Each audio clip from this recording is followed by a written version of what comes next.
2 کاله وړاندې په همدې ورځ څه ترسره شوي وو. ولسمشر غني څه کړي وو او که طالب له ولسمشر سره د خبرو له لارې سوله کړی وی څه به رامنځته شوي وو.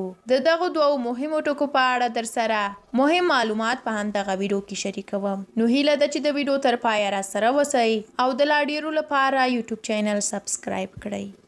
کبیر حقمن په نوم یو چا پر خپل فیسبوک پاڼې باندې لیکلي دي چې 2 کاله وړاندې دا ورځ زموږ ولسمشریزې ټاکنې وې. د هغو ورځو شپو ګڼې کیسې او خاطرې شته، خو یوازې دومره ویل یې کافي بولم چې هغه ټاکنې ولسمشر غني په یوازې سر وکړي. دنیا افغان سیاستوالو او سیالانو یې هیڅ چا نه منله چې ټاکنې دې وشي.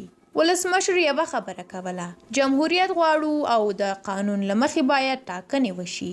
د ولسمشر نږدې سیال او د ارګ ګاونډی عبدالله هم نه و ډاډه چې ټاکنې به کیږي، ځکه امریکا او نورو ورته ویلي وو چې د اجرایه ریاست له جوړښت سره به حکومت دوام ومومي. د ویاړ خبره دا وه چې د ټاکنو امنیت د لومړي ځل لپاره ملي ځواکونو نیولی و او د طالبانو هر ډول هڅې شنډې شوې. ولسمشر په 2019 کال کې په داسې مهال جمهوریت وساته چې د پاکستان او امریکا لخوا د شوي توافق پر اساس یې باید هماغه وخت ګیلم ټول شوی وی او د یو غیر انتخابي حکومت لخوا بیا وروسته هیواد طالبانو ته سپارل شوی وای. له 2019 کال وروسته یوازې ولسمشر د نظام د بقا لپاره ژمن و.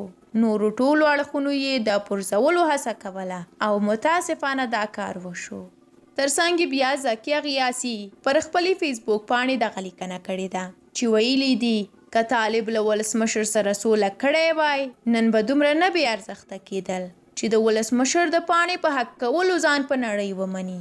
دوی له یوې خوا ویل چې نړۍ ته مو ماته ورکړې ده او له بلې خوا بیا ورته زارۍ کوي چې خیر دی په رسمیت مو وپېژنئ، زه ستا د هر امر تابعدار یم. که طالب سوله کړی وای نن به زموږ پوځ او د هغو تجهیزات نه دړې وړې کېدی.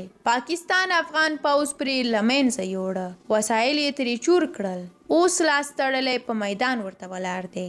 دا ځل چې د پاکستان بیا پرې سودا برابره شي بیا به یې لکه د 2001 کال په څیر خرڅ کړي. په خدای زه شرمېږم چې د 15,000 کلنو شملورو لپاره عمران خان او یا هم قریشي خیرات غواړي او یا یې هم خپله د وړو او دالو بوجۍ رابار کړي وي او روان وي.